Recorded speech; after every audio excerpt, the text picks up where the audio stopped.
without Fall River giving me the opportunity to do that, I wouldn't be the person I am, right? Without Will Flanagan giving me the opportunity, as much as we may disagree, like I'll always respect Will Flanagan for that opportunity, right? Because without him, I would not have been in the position that I'm in. And I absolutely love what I do. Welcome to the Bobby Couto Show, where we dive into the fascinating world of human experiences and excellence. With special guests, real-life anecdotes, and thought-provoking discussions. Get ready to unlock and tap into your absolute potential with your host, manifestation coach, Bobby Couto. Ladies and gentlemen, welcome episode 99 of the Bobby Couto Show, coming to you from Studio B with my special guest, Fall River Councilman, Shawn Cadime. Welcome to the show, sir. Thank you, Bobby. My pleasure to have you here, my man. I'm excited that I'm number 99. We were just talking. You are number 9. Off 99. Air. I want to be 100, but you know. Well, you know what? I think things work out for a reason. You know what I mean? And I think I'm a true believer of that. You know, we just had Cliff on the show, and then we kind of set up and have you come on the show, and I just don't want to be that epic fail of you I know, 100th live up to episode, that, right? and then we're just staring at each other like I said, awkward silence. Yeah, you're a good-looking guy, though. I wouldn't mind staring at you for a while. You know what I mean? So you're a good-looking guy. Listen, I only watched, and I said this to you before. I only watched 2 episodes, and I'm number 99. So I apologize for that. But the hair, man, the hair's on point. Unlike Cliff Ponte. It just makes it harder to lose it, bro. You know what I mean? That's what I keep saying. It makes it harder to lose it, right? No. So who's your barber? So I actually go to Hair to Envy, shout out Jenny on Pleasant Street. You know what I mean? Yeah. I've been going to her for I don't want to give it 30 years, over 30 years. Nice. She's like my therapist and hairstylist, and she's doing a good job. Well, thank you, brother. I appreciate it. I mean, to make this look good, it takes a while. You know what I mean? Years. It takes years. My man, so glad to have you here. Lifelong resident of the city. I was talking to Cliff. Again, I don't want to talk about Cliff too much because then his head will get too big. But at the end of the day, it's such a pleasure to have him in here, and I really respect his journey, right? And really where he started, and so young, right? And so young. And I say to myself, wow, it seems that this is like the catapult, right? Where if you decide at a young age that you want amazing things in your life, and I think sometimes we're exposed to the struggle in our lives, much like he was, and to say, you know what, I don't want to struggle like my parents, and you're much like him, man, lifelong resident, right? You went to Bishop Stang, right? I did. Yeah. And then to Bryant University? Well, it was Bryant College at the time, but Bryant University now. So can you tell us a little bit about that? So obviously, being at Stang, you're at another level, right? I mean, obviously, you show up there and you're not schlep. You can't be schlep and go to that school. Well, but I guess before I go there, because I don't want everybody thinking I'm just holding a security. All right. Oh, yes. What do you got there? I got something for you. So I got a Funko Pop for you. So it's Ted Lasso. So I'm going to tell you right now, Ted Lasso is probably one of my favorite shows because obviously there's a lot of messaging behind it. A lot of leadership, management takeaways from there. You can have teamwork, personal growth, vulnerability. So when I was watching the show, I see the vibe, and I said, I see all the, the vibe in here is so. Dude, you're in my brain. This is my brain. If you look around the room, you're literally in my brain. So I bought that, and you kind of capture the essence of Ted Lasso in my mind. The two that I was seeing, especially with the energy. So I want you to have it. I'm going to be really upset if I don't see it. I appreciate you, brother. I know exactly where it's going to go. Episode 100. If it's not up here somewhere, I'm going to be upset. 100. I get the spot for it. I'll be back at 101. I do. I thank you so much. This is amazing, dude. I'll take it back. So to all the future guests of the show, just take note. All right, there you go. Check that out. Feel free to this take is amazing, it out, bro. Thank you. Feel free to take it out of the box. That can't happen. I'm sure it's probably going to be worth $1 million. Yeah, it'll never come out of this box, bro. That's just my OCD, man. Thank you so much, bro. I really appreciate it. And again, making the time to come in today, man. I know that you have a lot going on.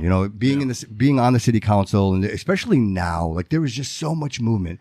But to me, doing the research and seeing this is nothing new for you, man. You hit the ground running young, and you've been at this ever since. So if we were to say 2010, right, you were the city administrator. And so there was a lot going on. Can you explain to people what that was like? And before that, how do you even get into that? How do you segue into that? So it's actually a funny story. I don't think a lot of people will believe it, but just to go back to the education. Sure. So at the time, and so I graduated St. Peter and Paul. So long life resident of Fall River, and I was terrible in school. So when you try to say that you've got to be up there, and my mother was just praying that I graduated high school. So, and my only option was Bishop Connolly at Bishop Stang. She wasn't letting me go into a public school because she knew if I went to a public school, I just would not graduate. So, I think the highest grade I probably got was a C if I was lucky. So that all turns around, and I credit my 8th grade teacher, Rob Correa, and I just had dinner with him the other day at TA Restaurant for a fundraiser, and we were just talking and doing a lot of going down memory lane and things like that. So I give a lot of the credit for the turnaround to him, and then obviously my mother, who obviously pushed me for an education. Well, obviously she's the captain of the ship. We can see that. We can see that. So when I went to Stang, it was I just happened to get in, and I'm not a great test taker. So at the time, you used to have to go in there and take an entrance exam. And so it was between Conley and Stang, and so I did the entrance exam. It was one entrance exam for both of them. Okay. So I didn't get accepted to Conley. I got accepted to Stang. At the time, there wasn't a lot of enrollment in Stang, and so I just happened to get lucked out and got in there. Yeah. My sophomore year, they became a blue ribbon school. Then everybody wanted to go to Bishop Stang, so the shift went from Conley to Bishop Stang. My sister's about 5 years younger than me, so when she was going to go to high school, it was Stang and Conley. She didn't get into Stang; she got into Conley, so it was the opposite. So we went to two different high schools, but Bishop Stang's where I wanted to go. So I'm glad that they were reaching for the bottom of the barrel. What kind of experience was that? Like for most people, I don't know a lot about the school. Obviously, I went to Durfee and then I went to Bristol Aggie, so I didn't have that experience. What was that like? What was it? Are they cultivating? They were, yeah, and it's funny because my daughter is a freshman, so she's going to Bishop Stang right now, it's first year, and so she's been going to Holy Trinity, and she told me she didn't want to go to another Catholic school. She didn't want any more uniforms. She wanted to do her nails and all this other stuff. So we ended up doing some tours, and she did the tours, and she shadowed some people, and that's where she chose to go. So I went back in there, and I'm like, it feels like yesterday, and it's like 30 years later, and I'm like, man, do I feel old? Yeah. So, but it's a different time, sure, right? Of course. They were super strict when we were going in. It was shirt and tie. Your shirt had to be, and at the time in the 90s, everything was baggy, right? So the shirts, we would tuck them out, and it was like you can't see the belt, and shorts at the knees, right? And the dean would be like, you got to tuck in the shirt, and so it was value to that, brother. It is, and that's what I needed. That's what I needed, and the discipline. You need the discipline, right? And I'm an introvert by nature, so it was a smaller school, so it was a better fit for me. Larger schools I get lost in, and it's just tiring as an introvert to go through that, but. It was a community feel. My cousin went with me, which is a great thing because I wasn't good at making friends. So he was, his last name's Shawn Cadime. We're in the same home room. So, he was my security blanket through high school. So, I had a couple of friends and everything else was history. But it really made me grow and gave me the discipline that I needed. And I turned everything around from there. And then when I told my mother I wanted to go to college, I thought she was going to pass out. She said, can you repeat that? I didn't see that coming. Right. Did you say college? I said, yeah, it's a thing. It's like 4 more years after high school. You know about that? So I'm the first one in my family that went to college. So wow, congratulations, man. That's amazing. Thanks. What a feat, right? You know what I mean? And how proud, right? How proud you make. Absolutely. And my mom, she was an immigrant, so she came from Madeira, Portugal. So, she came over when she was 14 with her family. So she went to school for a little bit, then dropped out, and they were working in factories. And, then she ended up. That's what the city was, right? My mom came here for the same reasons. My mom was a seamstress, and that's how she raised 2 boys. You know what I mean? That's the way it was. But listen, not to get too far from it. Yeah. So I just I want to talk about education real quick because I know it's important. And I realize how important it was for your path and where you are here today, right? You say, created this balanced individual. So, and I know that obviously this is pretty much just a rhetorical question, really. When you think about that and say, well, when we can cater education to our students, right? We can pay tuition and we can provide them. Why can't we apply that to the public school system, right? Where does we say, well, it's good enough here, but then we come over here and it's not good enough, And I know it's a vote, right? One is not a vote and one is a vote, but at the same time, say to yourself, the quality of education shouldn't change across the board, right? No. So I think I think a key factor is the parental involvement.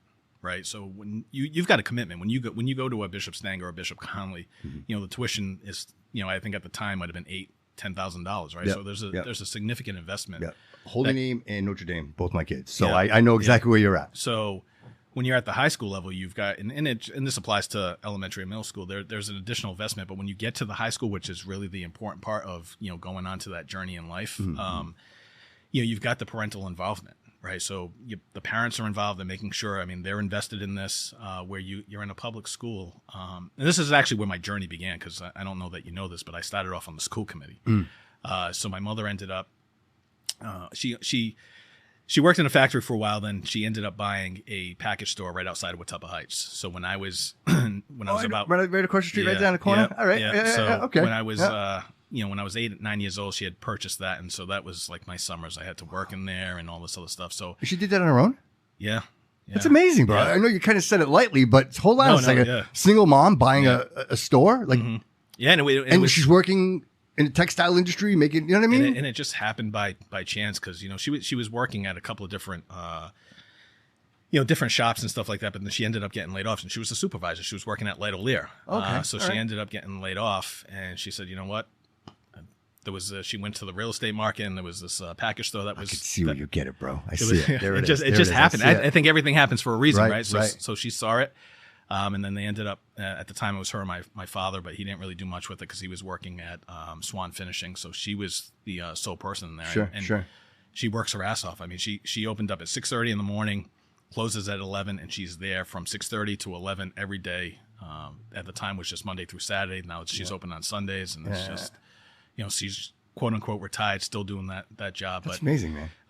So I saw just being outside the housing project. I saw a lot of the kids from the housing projects coming into the store, and so when I was making that transition, and I really when it finally clicked on to me for that education was important, I started seeing these kids come in, and you could see some of them come in, and you're like, all right, they're going to be in jail by the time they're 21. Or they're going to be dead because they're running around the wrong crowd. It's the mindset, and it's the mindset, right? Yeah, and then you would see some that would come in, and you're like, wow, they've got a lot of potential, but they've got no guidance, right? So that started getting the gears to turn, and there was some conversations about how do we fix this problem, and we had I remember this one situation that I think the child was like maybe 10 or 11 years old, and put a quarter and a dime on the counter and said, how much do I have? And it's like, what do you mean how much do you have? It's only a quarter and a dime, right? So that kind of showed me that something's got to change. Yeah. And so you said that's what ignited that fire for you. A little bit. It was there, and then I don't know if you know who Wayne Rigo is, but Wayne Rigo was on the school committee. He's my father's cousin, so cousin once removed, second cousin. I don't know how that all. I got you. So I had just graduated college, and I'm still living at my mom's house, and I'm playing PlayStation, and he just randomly walks into my my room. He goes, "What are you doing?" I was playing PlayStation. He goes, "Are you kidding me?" He goes, "You just graduated college and you're playing PlayStation?" I said, "Well, I'm 22. I said, "What would you like me to do?" He's like, "Come on, let's go. We're going to go talk. You're running for school committee." And I was like, "What?" So he gets me. I love that. He gets me. I gotta find me new uncles. Yeah, well, he gets me on this car ride, and he's trying to convince me to run for school committee. And I'm like, that's not happening. And so he's like, no, you're going to do it. He goes, "I'll help you." So in true Wayne fashion, he finally convinces me. I talk to my mom, I talk to my cousins, and they're like, yeah, well, let's do it. And I'm like, wait, like I'm an introvert. I don't like people.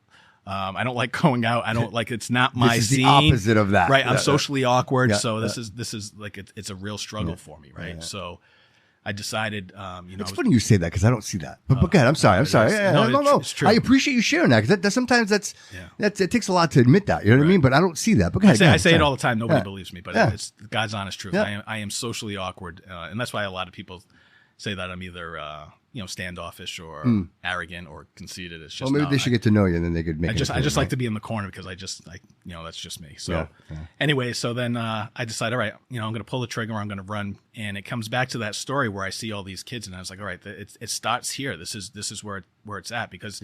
Because I could have easily have been one of those kids had I not had my mother pushing me, right, and I didn't have a right teacher to kind of get my attention and say, hey, listen, you guys got to turn these things around. There's a lot to life, and education is an important part. 100%. So that was in it. So I had to overcome a lot of my internal struggles that I had, and so I did it. And then Wayne Rigo was gone. nowhere to be found. I'd sit down with him every once in a while, and we just talk about topics. But he didn't help me campaign, and that was in I want to say 2004. God, my memory's terrible. 2004 was the first time I ran for school committee, and I had the most signs. I had more signs than Ed Lambert, and that was the thing. And I thought I was going to win, and I came in second to last place. The only. Yeah, the only person I beat out was Will Flanagan. So let me ask you a question. What do you think you did wrong? I don't think I did anything wrong. I think it was just timing. right? Listen, I got to be honest. Looking back at it, I wouldn't have voted for myself. So we all have different perceptions, and back then, politics was completely different, right? I mean, this is politics. There were like 14 people running for school committee. There had to be over 20 people running for city council. Oh, wow. It was a heated mayor's race, so there was a lot, and you'd have to run 2 or 3 times before you even. When you have to beat the incumbent, it's always hardest to beat the incumbent. You know what I mean? It is. Wow. So it was a different time, and you think you get all these signs, you see your name out there, and you're like, oh yeah, I'm going to do this, and then election day comes, and it's like it's a reality check. It was a gut punch. I only lost 2 elections, and both of those elections were the. So this is your first. This is your first one. So you lose your first one. How do you not lose your motivation to do this again? I did. I took a shower that night, and I was like, man, I'm a loser. I don't know where I'm going. I'm a loser. Like, everybody knows it. Yeah, right. And I'm like, what the heck? How do I get out of here? Right. And you go through. I don't know if I describe it as a depression, but you question. Like what you're doing and, where you're going. Yeah, what's my purpose? Where's this all going? Right. So then I went back to work, and it was just like, all right, then it's just the same old routine. But I was saying to myself, I was like, I'm never going to do that again, because it's just, I never want to have that feeling again. Right. Because it's like when you put that time and commitment into doing something, and there was a lot. And again, campaigning, as I said before, was completely different. It's door to door. It's going to high rises. It's putting up signs. It's trying to meet people. It's going to functions. Everybody's having a function, right? Right. And so again, being an introvert, to go into a TA restaurant, which might not be that bad because it's a smaller setting, or if you go into a McGovern's and you've got 100 people in there, and it's like, you're an introvert and you got to go to a table that you don't know people, and you go, hey, my name's Shawn Cadime. I'm 24 years old. I'm a little geeky. I know nothing about education. Please vote for me. And they're all laughing at you because you don't have any connection whatsoever. Right. It's a challenge, right? And but you keep going through it. But you make the impression, right? Like, hey, this is me. This is my name. You know what I mean? And you might not see me tomorrow, but maybe next year you'll see me again, right? It's just you're planting that seed. And then being young, it's you don't realize. It's like everything in politics. They'll tell you to the face that they're going to vote for you a million times, and then you get a voter list, and you're like, oh, here are all my friends that said that they were going to go vote for me, and they didn't even go out to vote. So and then when they see you, they're telling you, hey, I voted for you. I got the list, right? So please don't tell me you voted for me when I got the list and I know you didn't even get out. Right. So I think, to be fair, I think when you think of old school politics, there was an establishment, right? Yeah. Like, you had to be drinking the brandy and smoking a cigar, sitting in a smoky room, and those were the people that were making decisions. Yeah. I think things have shifted now. I think there's a younger age. I think there's a new mindset. I think realizing that, we're on the cusp of AI, and realizing that our intelligence is limitless, right? Mm-hmm. So at what point do you realize, hey, look, somebody who's 80 years old probably shouldn't be making decisions, right? We need younger minds that are tapped into the technology, because frankly, I believe it was the UN that just announced, I forget what country it is, that they actually going to have a UN AI agent, like someone that's going to. It's crazy, right? It's insane. Yeah. But that's the reality of it, though. Right. That's real. That, maybe they're testing it over there, but whatever the case is, it's coming. And so I think, having people that are in positions of leadership should be aware of how this all works. Yeah. You know what I mean? Especially how to use a cell phone. Yeah. Personally, I've got strong feelings on whether or not somebody 80 should be running for office. There are people who are 20, 30, and 40, and 50 that shouldn't be running for office. Amen. I also think that we should eliminate the parties. I think that's the biggest problem. Besides social media, which has killed the world, I think the party system is broken, and I think people are just so focused on what the label is as opposed to voting on what's really important. I think we lose focus on the real issues. Whether you're a Democrat or a Republican, I mean, I think at some point, you have an elderly person who has worked their entire life and they're struggling to survive. We've got to figure out the solution, right? It shouldn't be about what the Democrats want or the Republicans. You got to be able to. It shouldn't matter whose sign is in your front lawn. No. And I think, that's why I think at the local level, it's a lot easier, because we don't run, on a political party system, right? So it's just, my name's Shawn Cadime, I'm running. You rarely get asked, are you a Republican, Democrat, or an independent? Right. So, and I think that, to me, works so much better. And I think when you look at it from a national level, I think that system is broken. From my standpoint, that's just my opinion. We say broken, but I think for its purposes, it's working exactly as planned. I think they've designed it this way to the red and blue, and it's no longer an equilibrium of ideas. It's now an extremism of ideas in either direction, right? If I'm a liberal, right? If I'm a Democrat, oh, you're crazy. If I'm a Republican, then I'm a fascist, right? There's no, hey, how about the guy that just is in the seek of common sense, right? How about I'm in the pursuit of finding people that are like-minded like me who want to raise strong children because we know that this is the future. These children are our future. And when we decide to shift all of our resources into things that don't serve us, right? Like, so into these, and again, I don't want to get too convoluted, but like with these wars, right? We're funding wars. Take some of this money and invest it in our children. Like China, if you look at China and you look at what these kids are doing, it blows your mind. And we don't see it because we're not looking, right? But if you look, these children are performing at levels that are superhuman, 3-year-olds that are literally disassembling weapons and putting them back together in like 15 seconds. Listen, they can solve a math problem with lines. Have you ever seen that? I don't even understand. Did you see this? They go like this with their fingers, right? I don't get it. Right. They would, it's so, to me. Meanwhile, I'm taking out my phone, doing the calculator. I got to do it 3 times. Right. I'm erasing Seriously, things prime number, right? Counting out my fingers. And, right. Seriously, but to them, that's normal, right? And we're over here on TikTok going, ha, ha, ha, ha, right? Meanwhile, they're over there learning, and you wonder if... India's the same way, right? Exactly. India, it's unbelievable. Yeah. But again, like right now, we're sitting here. What's it look like 10 years from now? Because none of this is now. And I wish people could see that a lot of this was planted 10 years ago, 20 years ago, right? So you start it there, and then you get to a point where we're now, and then you look and say, well, why can't our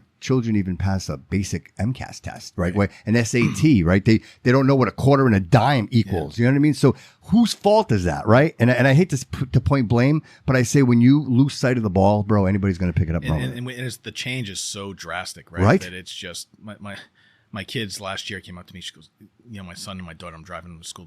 They go, oh, I can't believe this. We got to spend an hour doing cursive. Like, who writes in cursive anymore, right? I'm like, you got to be kidding me. Right. I was doing cursive in 2nd grade, me right? Too, man. So they don't do cursive. Yeah.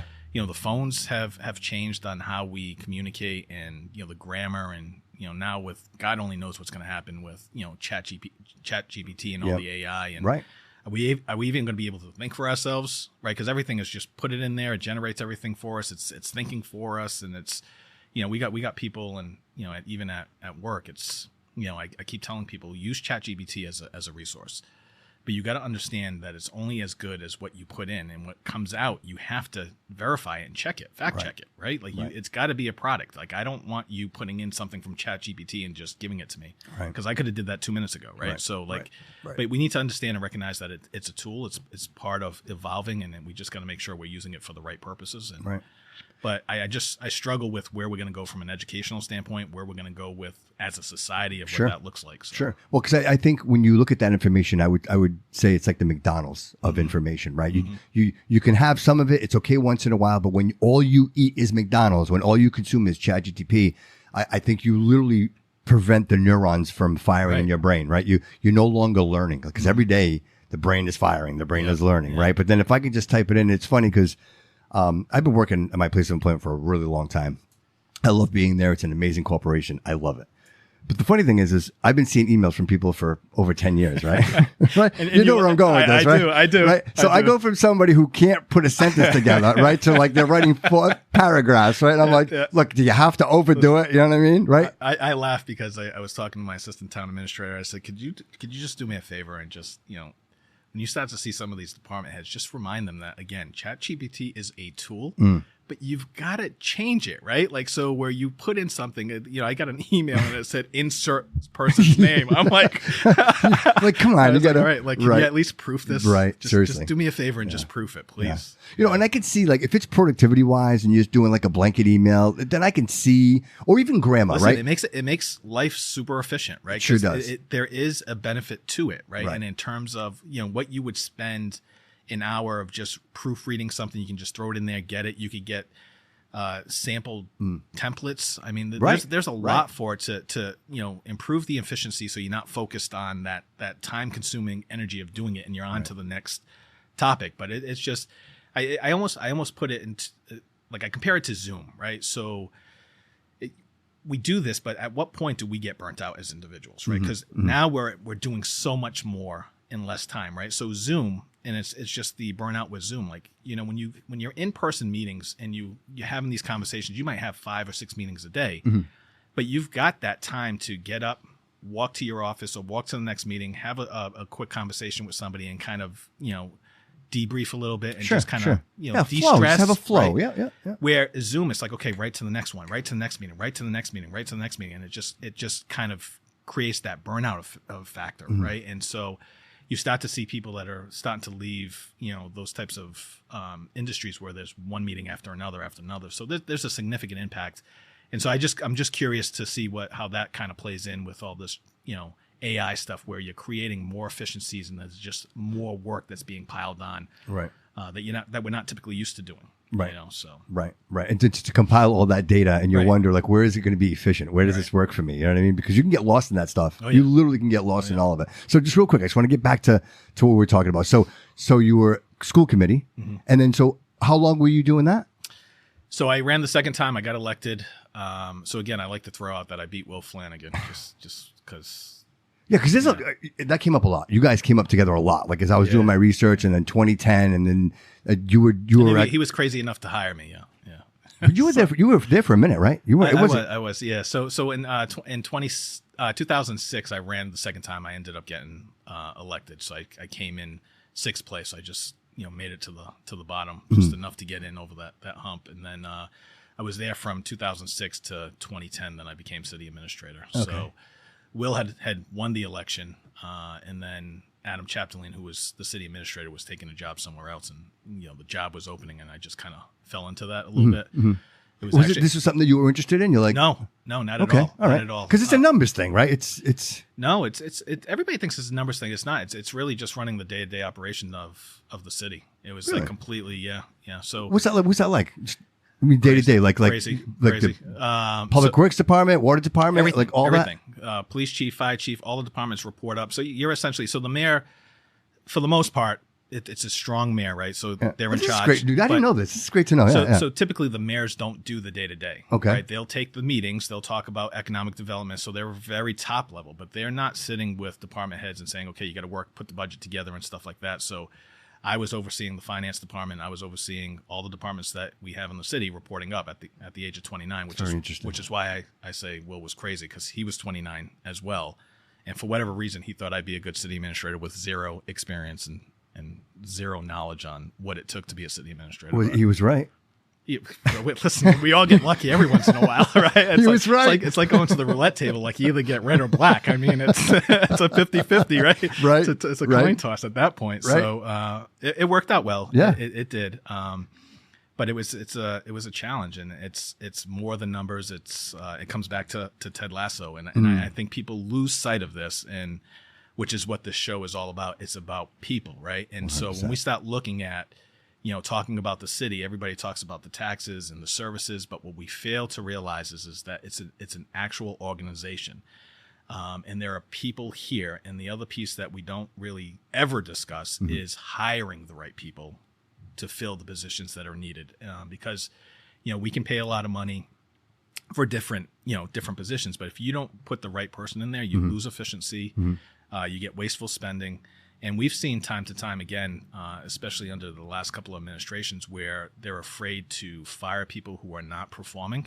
And so what they end up doing is creating an assistant position to offset the incompetency of somebody else. And I know that's strong words, but that's what it is. Right. As opposed to holding somebody accountable, setting up expectations, and managing people, right? So if you've got somebody at the top of an organization who understands that and can manage people, then I think things change. And I think that's part of why the city is broken, and that we never really talk about is the lack of training, the lack of development, professional development and growth, and the lack of ability to hire the right people in the right positions. And a lot of times, especially in the public sector, we end up hiring subject matter experts. So somebody who understands assessing, somebody who understands the treasurer's role, somebody who understands being a police chief. But what we don't hire are managers, right? So when you're an assessor, you've got a department to manage, and you have 4 or 5 people underneath you. And part of that is managing people. and leading people. Yeah. So we lose sight of that, and I think that is also a major part that the average taxpayer doesn't care about. Sure. And we never talk about on any type of level, whether it be city council or the executive level. We'll have some conversations internally about like, hey, is this person the right person or not the right person? But accountability has become a very dirty word in today's society for some strange reason. So when you start to question people's qualifications and whether or not they should be in that position, it becomes like, oh, you're the bad guy. I'm glad you mentioned that because they're based on. You got that, everything in there that says that Shawn's terrible. Right. So based on that idea, I would say this, and I'll say it openly. Like I think nepotism could be a big part of that, right? So the mayor comes in. And this happens to all mayors, right? Like, hey, you helped me, you got me here. I want to help you, you help me.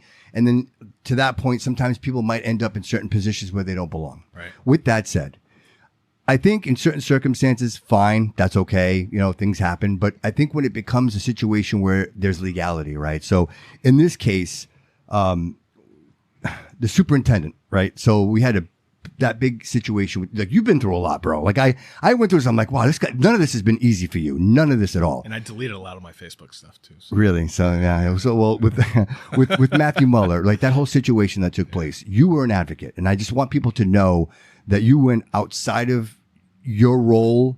Yeah, I went outside my lane. I fully admit it, and I tell everybody to stay in their lane.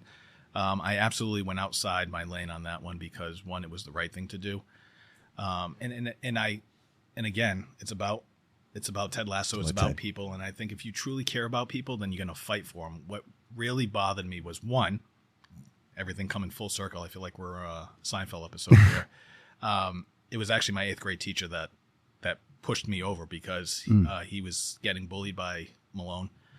So he was running the resiliency prep school, and things were going south, and I was getting some word, and I was like, all right, this is it. They've got an HR director. I'm hearing things about female employees, and I said, where's our leaders, right? And then you've got elected officials who are friendly with the individuals that are having sexual harassment claims and all this other stuff, and they're doing nothing. Right, they're taking the easy road, and there's a ton of conflict of interest in my mind. And at that point, it's like, okay, so when do we stand up and actually fight for what's right? Right. Because if it was anybody that we loved personally, we would be blowing this up. Sure. Right. And so, especially when it's medical, right? Somebody has a medical emergency, right? They go through this catastrophic situation in their life, and then they're looking for some type of normalcy in their life, and then people are making comments that are just derogatory and like. And I say to myself, it's that, and then sexual too, yes, right? So, yes, so to me, 100%. But it's all of it, bro. Right. It's all of it. It's all of it combined. It's like, in other words, what are you doing there? And they knew it, right? What are you doing? And that's what bothered me is that at the time, there were members on the school committee who knew it, and statements were made. Don't be alone with this individual. Okay, so that's crazy. That's insane, what you're bro. going to say. That's crazy. That's right? crazy. And then HR is not going to do investigations like that. That's the responsibility. So, from my standpoint, I felt like I had to take a stand, and it was. I mean, Coogan had to recuse himself. He did. He had to, but he could have stood up. I think that's one of his flaws. Like he did not show leadership at that stage, and there was a lot of them that didn't show that type of leadership, and so. I got accused for not staying in the lane, and I acknowledged that I wasn't going to stay in the lane, but I also acknowledged bro, it was that, necessary, man. Right? It's like watching somebody get beat in the street. You can't. You're just going to watch this. You can't let that happen, bro. It was the noble thing to do. It was the right thing to do, bro. Yeah. And I'm grateful that you did. Thank you. I appreciate that. But we do it for the right reasons, and luckily enough, I had people on the city council that agreed with me. Cliff Ponte being one of them.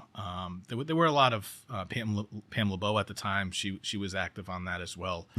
And then more and more people started falling in line and saying, okay, we've got to take a stance as a city council, right? Even though we're a legislative body and have zero authority over what's going on, and we just kept on pushing it. And but once you know, yeah, right? Like once you know, yeah. And so I've been bullied when I was a kid, so I'm not looking to be a bully, but this one was the only way to win. This one is to bully. I think they actually accused of being a bully. I've been accused of being a bully because I said something wasn't passion true. bully. That's very close. It's a very fine line, bro. You know, I guess the definitions it differs between. It depends who you're talking to. Yeah. So you know, it was just one of those things. In order to make it change, was like, okay, then we've got to kind of do this bullying tactic and just throw it on social media and just highlighting it until people realize that, okay, it's not going to stop and we're not going to allow it to stop. And so that's essentially, you know, the campaign I went on. And again, I wish I didn't have to go in that direction. Because I try to maintain a professional standpoint and image from where I'm coming from. But it's just, if you've got to stand up for people that need to be, you know, protected, then that's what you got to do. Yeah, but to me, that's been your mission, bro. Accountability. Yeah. Like everything you've ever done is in the pursuit of accountability. Like what how does this, the DCM, like how does this all work out? Can we talk a little bit about that? The DCM? About whatever you want. I would really like to talk about that because, you know, obviously if people don't know, that's the Department of Community Maintenance, right? So they manage pretty much, well, I just want to be careful when I say this because everybody's listening. There's a general fund, right? And it seems like I keep hearing about a general fund. Yeah. Would you agree that this is kind of like part of that? Like that? Yeah. So the general fund is the main budget. Okay. So it has all the departments except for water and sewer, which is it's like a separate entity. It has their own. They have their own checking account, if you will. Okay. EMS is the same. So there's 3 of them. So everybody else falls under the general fund. So that's the operating budget. So that's where it is. So DCM is essentially public works. So there were some issues going on, and it comes back to what you mentioned before, right? It comes back to the culture that has been allowed to cultivate through the years, through patronage and all the politics, because it was, you know, back in the day, you know, in order to even get elected, you had to have a political machine. You had to have an organization, and having an organization meant you had to, you know, promise people jobs and all this other stuff. So when I came in, like, I didn't have an organization, and I was like, okay, you know, if I have any aspirations to become anything, I have to build an organization. Now in politics, you can do it by yourself. Sure. You know, that's what's so great about social media is you can do everything by yourself. It's not the same type of election. So, you know, a culture is allowed to be built, and then you're putting people, as you mentioned, in positions that they shouldn't be put in. And then, you know, certain individuals start taking advantage of situations, and they see that, you know, Fall River being Fall River, right? Like, you know, we know how to work the system. Like I feel like that's what makes us so unique, right? Where we, you know, and I said this, we had a superintendent when I first came on, and we did not get along because he had this concept where he was a Harvard grad and everybody from Fall River was stupid. And so we used to battle. And there was one time we were in a budget meeting and he made a statement, and I said, listen, you can go take all your Harvard grads, and I said, I'll give you 10 Fall River people who are millionaires right now that do not have a college degree. I said, and I put them up against your Harvard people. And he's like, oh, you know, we go back and forth. So I said, okay. I said, listen, they were raised on the streets. They've got street smarts, and they understand how to make things work. I said, and it's resilience, it's personal growth. There's a difference type of education, right? Absolutely. You got educated at Harvard, they got educated from the streets and the struggle. And that's what makes Fall River so unique. And if you can't understand that, you're going to be a failure in being a leader in this community. Right. So we would go back and forth on that. So going back to the DCM, you know, you put people in there, and they see opportunities to make money, or, you know, to skim or do things, and that's what they end up doing, because that's not the right people in the right positions. And then you get to a situation where you've got department heads who are not holding people accountable because they're friends with them, and it's more about being friends than it is about being a boss, right? And so it becomes hard, and then everybody starts looking, you know, the different ways, and then you know, it's when you're dealing with, you know, an organization the size of the city, it's a large organization, over 2,500 employees. It's hard to keep tabs on everything, so it's easy to kind of fly under the radar. So, sure, and especially when you have 7% of the population voting, I think it's very easy to control in certain ways. You know, I remember a day when, if you wanted to win an election in the city, you had to find the biggest textile mill, and you had to beg, pound the door down to get these people to stop sewing, to listen to your words for 5 minutes. You know, you had to get the unions involved. There was no way you were going to get past that. And to your point, today it's different. Now it's Facebook, it's Instagram. You know what I mean? It's TikTok.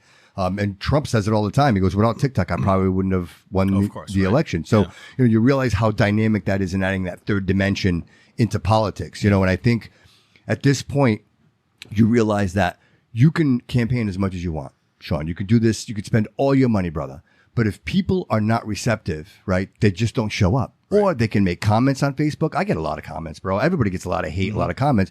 So I say to myself, were you there? Did you show up? Yeah. Are you telling your friends and family, hey, 10 of your friends, get 10 friends and family and go vote, go right. Like none of that is happening. Right. So it's like people just want an opportunity to bitch and complain, but they won't do anything. They won't try to even make an effort to stimulate some type of interest in the system that, quite frankly, is so necessary to what we do every day. Yeah, but I think part of it too is that they've lost trust in the people that are been elected and represent them, right? So I think that falls on us. That's a good point. That falls on us as well, right? Because going back to the DCM, I mean, you've got people who are doing things, and it was highlighted to folks, right? So not having the right people in the right positions, right? You have an HR person who should have been doing an investigation.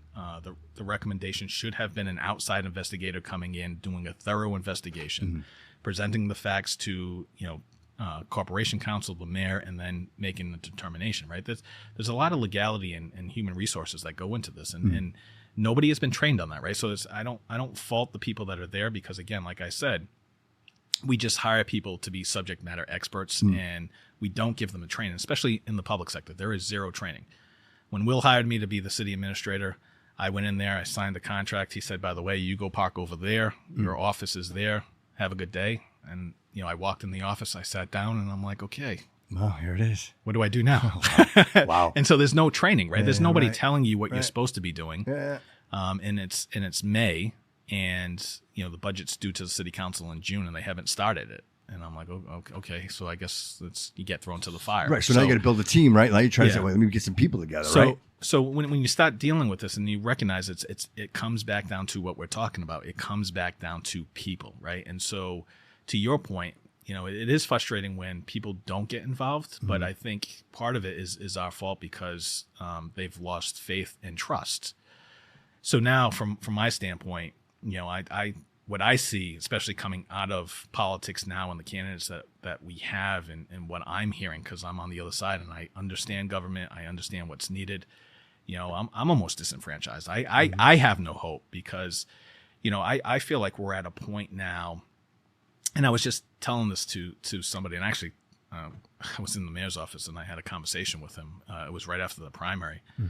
And I said, you know what the problem is that we have no options in my mind, right? Like for me, there's no good candidate who understands government, right? I mean, we've got candidates, but nobody understands how to run a municipal government. And from my standpoint, I think we need to change the form of government.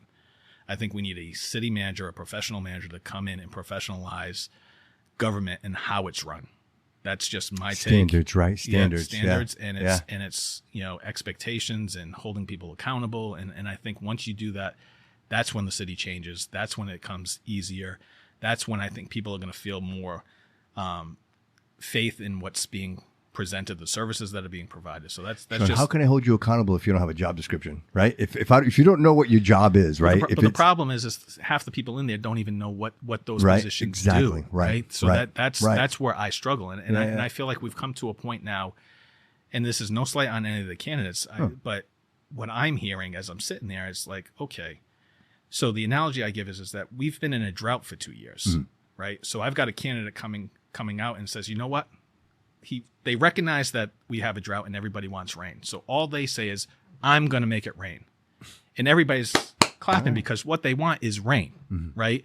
And I'm sitting back and I'm saying to myself, I said, okay, but you can't make it rain, right? Because I know what the process is. You can't make it rain. That's not possible. Right. You can keep telling people that, and people want to latch onto that because that's what they want and that's what they want to believe. Yep. But to me, it's and this is why I feel so disenfranchised, because it is so misleading.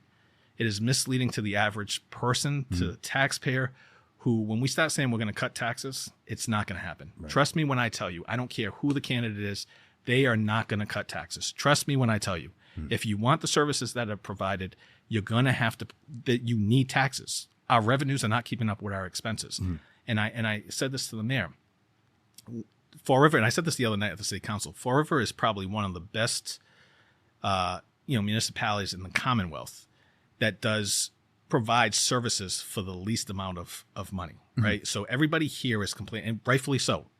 Cost of living is through the roof. Inflation is through the roof. You can't go to a supermarket and get a bag full of grocery for less than like $300. If I go there with $100, I'm walking out with 2 items. I don't Energy's even up need. I don't even need it back. They Right. just So announced energy's up 17%. So rent's through the roof. Yep. It's not affordable, and I completely understand that. But I tell people, where else are you going to go? Where, if it's not Fall River, where are you going to go? Right? Because from our standpoint, we are the lowest. Like, and I don't have the numbers in front of me, but we are one of the lowest. Right? If I was in Boston and I was complaining, I could say, okay, I'm going to go to Fall River. I'm going to go to New Bedford. I'm going to go to Taunton. Sure. Right? But if I'm living in Fall River, where can I go? Right. And pay less in rents and taxes and all that other stuff.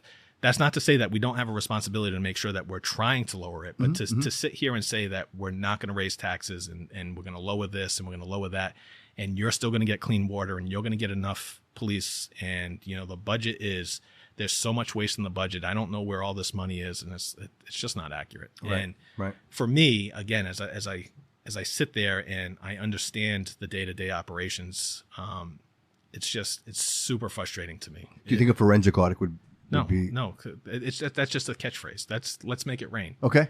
Right. It truly is. We have independent audits every year. So we have auditors. We're required to have a financial audit. Nobody knows this. Nobody knows this. This is why. Year. Yeah, this is great. This is so great that you're saying this. And I'll tell you, I know that because the first 2 months I had the Department of Revenue calling us and telling me that Bob Correa had committed to getting, because the city was behind on 6 years of audits. Okay. Okay. And they weren't going to certify a tax rate, which means we could not send out any tax bills. Oh, and so we were in 2010, we were in a situation where if you did work for the city and you submitted an invoice, you would be lucky if you got paid 9 months later, because we did not have the cash. Wow. Okay. Wow. So now the Department of Revenue is saying, and nobody wants to work for us, right? Nobody wants to do any work for us. So now the Department of Revenue is saying, we're not going to certify your tax rate. So don't even send out any tax bills until you get your audits completed.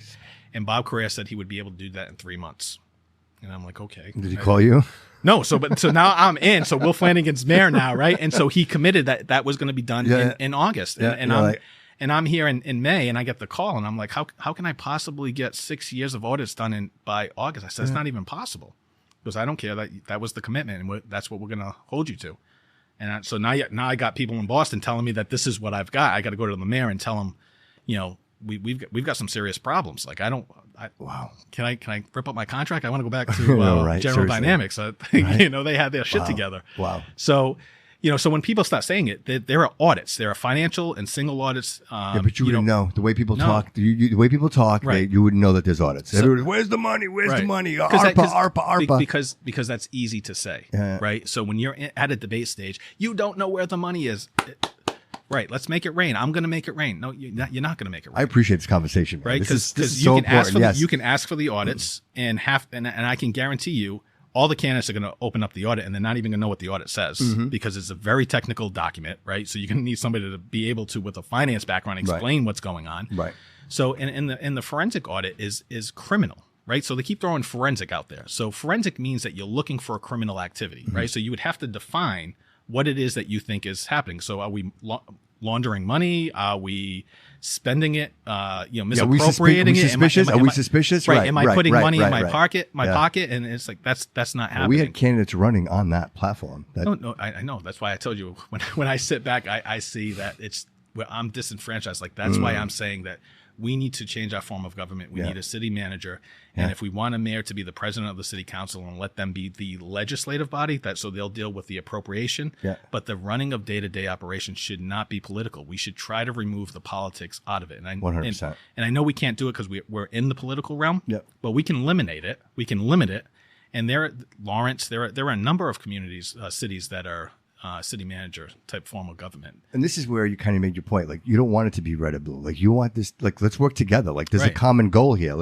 Don't say no just to say no, right? Just give me a reason why. I totally get it. And it's like TIFs. I just posted something on social media. I was so tired of hearing TIFs and people don't pay taxes when you get TIFs. I was like, learn first. Catchphrases, bro. Yeah. Just first educate yourself on what a TIF is, and then let's talk about it. And then if you want to debate whether or not using a TIF is a good tool for economic development, right? Let's have that debate. Or let's debate, do you believe that there should be private-public partnerships? Or should should the public just stay out of it and say, the developers, you got to deal with all of it, right? So those are the types of debates that we should be having. Shouldn't it be, where's the money?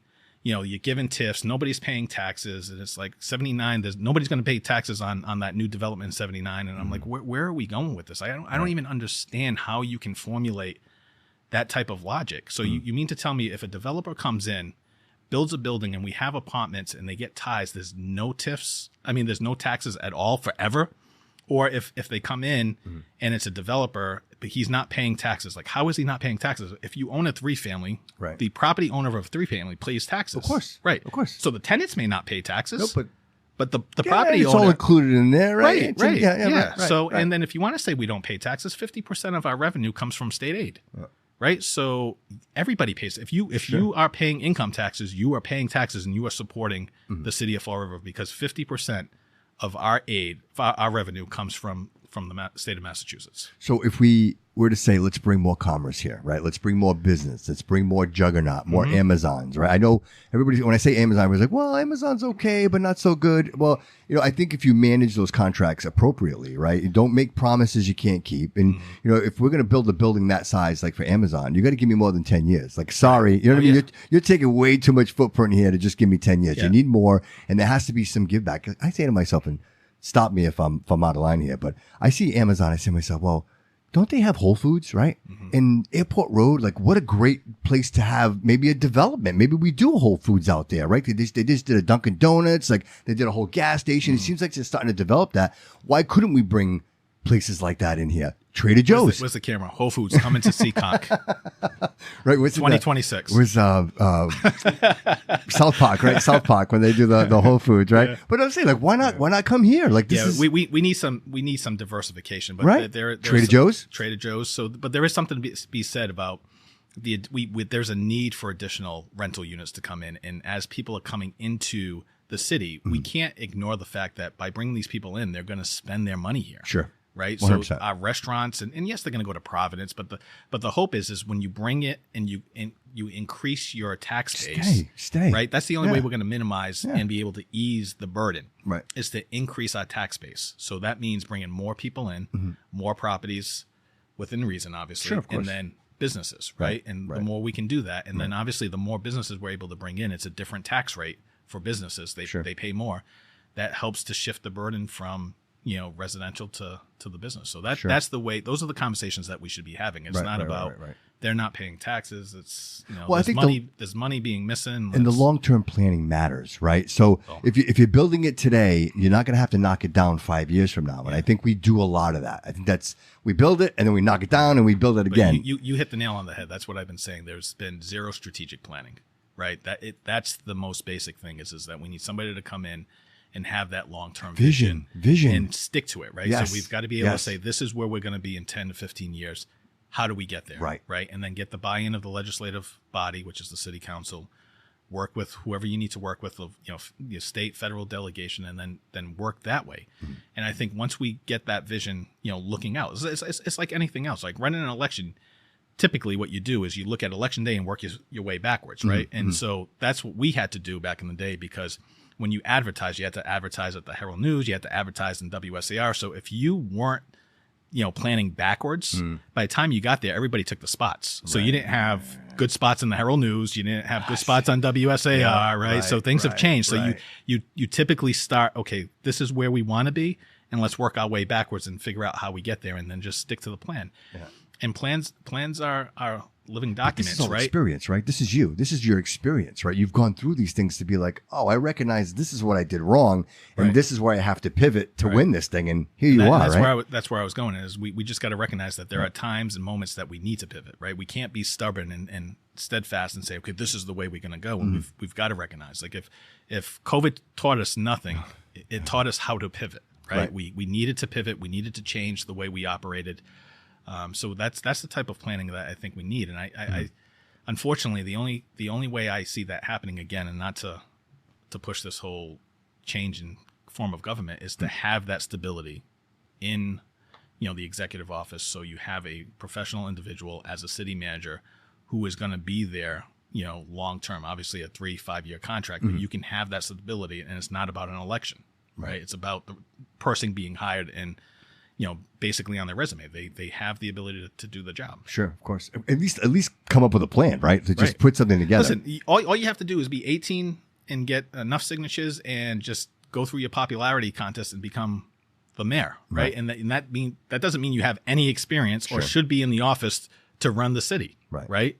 So we're not sitting here. I ran for mayor in 2014, and I said this before, and that was my second loss, which hurt. You were what, 24 at the time? No, 34. Oh, 34. Okay. All right. Yeah, I did the math. Yeah. Right. There was 10 years in there, right? Chinese math, I would have had that 10 minutes earlier. All right, 34. All right. 34, yeah.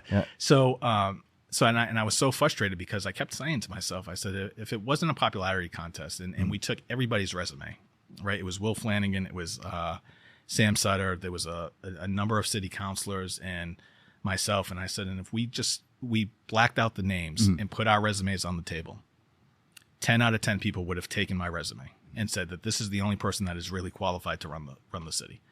And unfortunately, that's not the way elections work, right? And it's not. And I'm not trying to be conceited about the situation, but it's legitimate. Facts, I mean, yes. Okay, so Sam Sutter comes in, he wins. He's the district attorney, and his claim to fame was, well, I've got a budget and it's all salaries, and I've got this many people working for me. And so okay.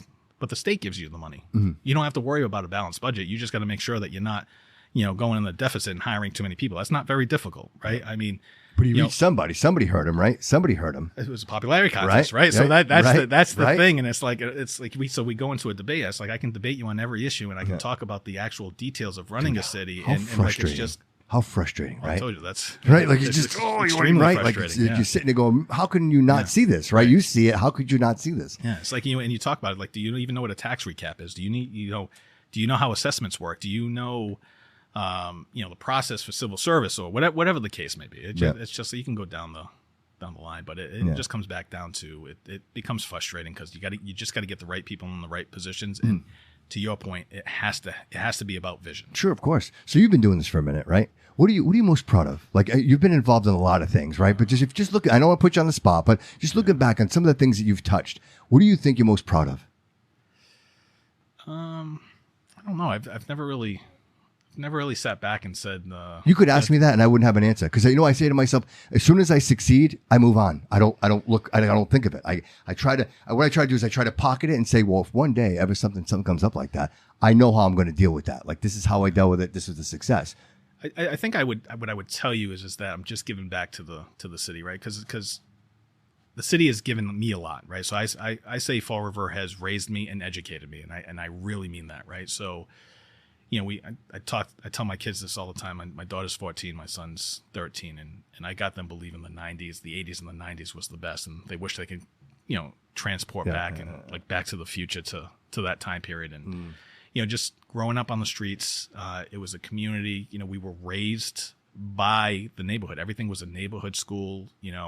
We were outside, and your next door neighbor would not even think twice about smacking you in the back of the head if you were doing something you weren't supposed to be doing, and then go tell your mother and your father, and then you were getting smacked again. And so from that standpoint, like, you learn a lot just being on the street, working with, playing around with other people. And now you drive around, you don't see kids playing in the street. I mean, we used to play baseball, street hockey, football in the middle of the street. And it was like Wayne's World. Yeah. Car, Yeah, right. Yeah, like, hockey sucked because it was always had to pick up the net. Yeah. But it was funny because you're Portuguese Azorian, right? Same thing when my mom was all about Madeira too. Madeira, yes. We're actually from St. Michael's, but my mom was like, go outside. Yeah. Get out. Like that changed as we got older. Somehow, I'm guilty. I have a couple of kids of my own. Don't go outside. Right. Be safe. Stay here. Yeah. I'm the same way. And I grew up and it was like, now I'm a helicopter dad. Like, no, you can't do that. Seriously, right? And I think everything that I am today, brother, is I'm a product of these people that I grew up with. You know what I mean? I think back and I'm like, wow, this is who I am. Yeah. So from my standpoint, like that's why I say Fall River raised me, and then even Fall River educated. It's just the story. I went back to Nick Fisher and his Harvard degree versus what we learned, but also just in my career, like just having the opportunity to serve on the school committee, I learned so much, right? And without Fall River giving me the opportunity to do that, I wouldn't be the person I am, right? Without Will Flanagan giving me the opportunity, as much as we may disagree, like I'll always respect Will Flanagan for that opportunity, right? Because without him, I would not have been in the position that I'm in. And I absolutely love what I do.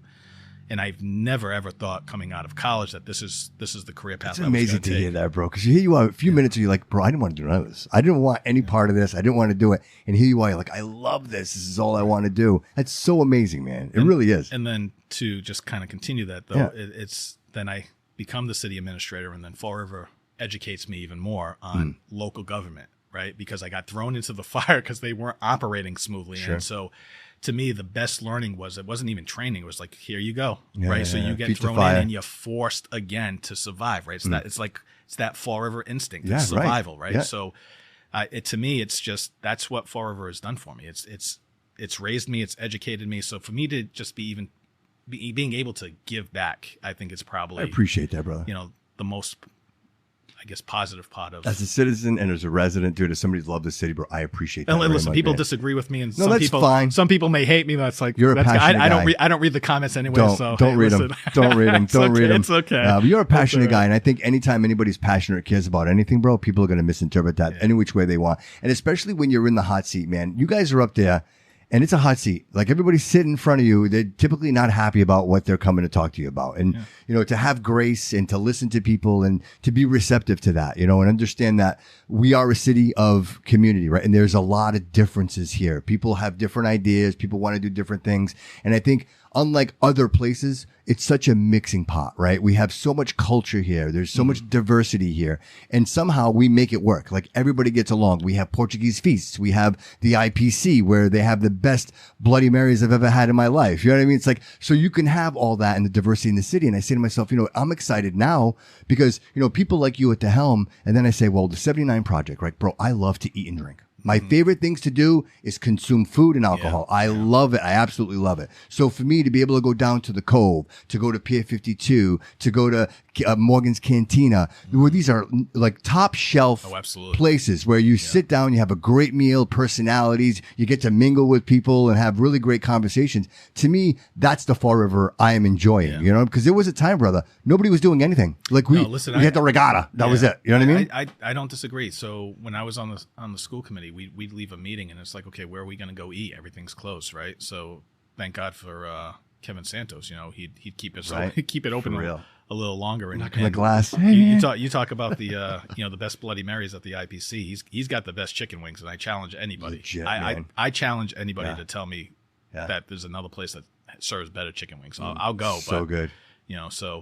But you're right. Like we need that. We need to kind of infuse that life back into Fall River celebrates America. Yeah. Listen, that's again, right? That goes back to the 80s and 90s. Like everybody, 100%, bro. It was just one. You knew in August that that's what you were going to do, and you're going to run into everybody. Yeah. But so it comes back down to a balance too, right? Because I do get concerned, and I think this is what people talk about. It's the gentrification of the city, right? We want to bring in this new culture. We want to raise the city up, but we also want to make sure we're not losing those people that have made Fall River what they are, right? Sure. So.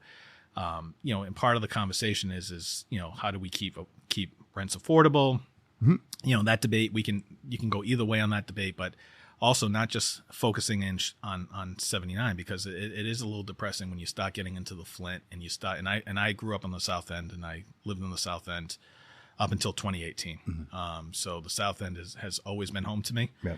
So going back and just seeing what it's become is kind of heartbreaking, bro. It's heartbreaking, man. You go up, you go Pleasant Street. It's like buildings are just dilapidated, empty suites everywhere. And then when I actually had Louis in that seat, and I said to him, Louis, how about the North End? Like, let's talk about the North End. Like, you go over by the library, the YMCA. What else you got over there? Like, there's really nothing going on. You have a lot of the buildings. That'd be great for professional lawyers, whatever you want, medical even. But again, parking is always a concern. But I think, again, back to what we were talking about, a planner, right? Having someone with vision to be like, hey, this is what we can do with these spots. You know what I mean? Maybe think outside of the box. Because I think places like the Bank Street Armory, you wait too long, bro. Now what do you do? Yeah. Now the roof starts to leak. Now the windows are broken. Like it becomes this. Listen, I still say shame on the administration, whether it's the Coogan administration and listen, for full disclosure, I like Paul Coogan personally. Yep. Yeah, me too. Him and I disagree on time to time from an administrative standpoint. So he knows I'll call it straight down the middle. So and obviously he has some issues with me and things like that. But whether it's his administration or previous administrations, like we don't do a good enough job of maintaining the buildings that we have, and there are resources to be able to keep that, right? So when we start talking about it, does the Bank Street is the Bank Street Armory meant for apartments? Right. To me, like I think it's much more than just apartments. Agreed. So let's invest our money. Like we have money. We have CPA money. There's money. We had $72 million of federal money, free money that you will never see again. Never see again. And I am telling you, we could have done so much more to benefit not only the taxpayers, but to benefit the city. And, you know, and I know Paul tried his hardest to do what they did with that type of money, but I just felt like we could have done a little bit more and left a lasting effect and legacy on that money, and said, you know what, we really nailed it. Right. So, I mean, I can criticize anybody. I can go criticize and it's all not about my that. performance, but it's just like it's observation. We had the opportunity to do that, but I think we can't. I'm just getting concerned right now. The focus is on 79, right, and we're losing focus of all the other areas that need to be addressed as well. And I think part of it is to your point is planning, right? So once we get the plan, how do we get the demand to or the funding to and the investment into the other parts of our city? Because, you know, you start looking at the Flint, like Pleasant Street. I mean, it's been the Pleasant Street that we've known for a very, very long time, and it's been a while since it was the Pleasant Street that we knew as children, right, where we could go down there and it was like a bustling part. It's like that's a second downtown, right? So, and you've got buildings in there that are easily converted into apartments that you can use as anchors to support the mixed-use business on the bottom floor, right? So, what is it that we're doing? And to me, people can walk. Right, and it's smart growth, right? That's what smart growth is about. So keep people limited. You don't really need to drive. You've got transportation. You've got commuter rail. Like there's ways around it, and make it just a neighborhood feel again. And I just don't want to lose sight of that. And I feel sometimes we get just so hyper focused, and rightfully so, on the 79, because that's $1 billion investment that's going to be down there. Sure. Right. So it's very important. If we screw that up, you know, the city's going to be stuck for a while. So it's important that we, you know, kind of work on that. Well, I know procrastination is the devastation of all success, right? And I think what's happening, the pattern, what I see is we wait long enough, the building is dilapidated, and then we sell it for $5,000 and it's gone. Like we lose any interest in it whatsoever. And I think let's stop that before it happens, and let's invest in it and be partners. Let's find people that want to partner with us, with the city, and bring commerce here and manufacturing, right? Like this is, you know what? The one great thing about technology is microprocessors are very, very small. It doesn't take a lot of footprint, right? So why not utilize some of that? You know what I mean? I think the opportunities are there, and I think this is, for us, just talking out loud, it's easy, right? To actually implement this is the micro, is the surgical procedures, right? We got to execute, because I think the 79 plan looks good, right? It looks good on paper, right? You know, we've got some mixed use, we've got restaurants going in there, and it's not, you know, the intent is not that they're chain restaurants, that they're you know, either mom and pops or unique, so that people want to come into the city. So, you know, we just got to make sure moving forward, and I think this is what everybody's concerned about, is just the execution, making sure that the execution is right, to make sure that project moves forward. But we also need to kind of get, you got to be careful, because that's a waterfront, right? So you start building up. You got a lot of properties there that are assessed because it's a beautiful view. Right. So how many properties would be? Yeah, but they're all commercial properties, though. I heard that argument too. I would tell you to go down the list. I mean, you start looking at the property from, you know, the Battleship Cove. It's mostly going to be commercial properties. You know, all your residential properties kind of get towards the Somerset. So I don't necessarily buy into it. I don't disagree with, you know, it from a visual standpoint. When we're driving down, it's going to change a little bit, but it's you know, it's one of those things that when you start looking at the development, that's where we need to kind of be to make it look good. And I think once we have it in there, I think everybody's going to appreciate it, because you'll see it's going to give you a little bit of a Boston vibe, you know. Right. So, like that waterfront kind of. So real quick, I haven't asked anybody about this. I want to ask you, the Shell, where the old Shell tanks used to be. What's going on with that? Does that belong to us? Is that private property? I'm just curious, because I say to myself, I drive down there and I'm like, wow, that is primo right there. Yeah, I'm not sure if the state. Could you imagine being able to develop that, bro? Imagine that. Well, it's a little contaminated. Yes, but we had talked about I don't know if you remember, but back in like 2010, 2011, when the casinos were coming out. Right. Yeah. We were talking about trying to get the casino located over there. Even that would be cool, man. So, right off the highway. But the problem is, and what people don't recognize is that it's considered a deep port. Okay. So it's a port area for us, so it's designated by the federal government. So it's very limited on what it can be used. Yeah, see, that's the stuff nobody knows about. So you'd have to go through federal regulations, or you'd have to kind of identify some other, like swap some lands to be able to do it. But if you had an opportunity to develop that, what would you do? What do you think? I would do something. Well, given the fact that we're going to have some development, like some type of entertainment out there, like a theater, outdoor theater, or an event. Like I feel like even the city pier, I felt like we should have done a little bit more, right? I think when you go to, you're from the Azores, right? You go out to Europe, you go out to Portugal, the Azores. You start seeing these, like, Connex boxes, the shipping containers that are used as like these small cafes and then they're public restrooms, and they got these cool vibes to them. And I'm like, okay, so that'd be so cool, man. Why are we missing the boat here, right? Seriously.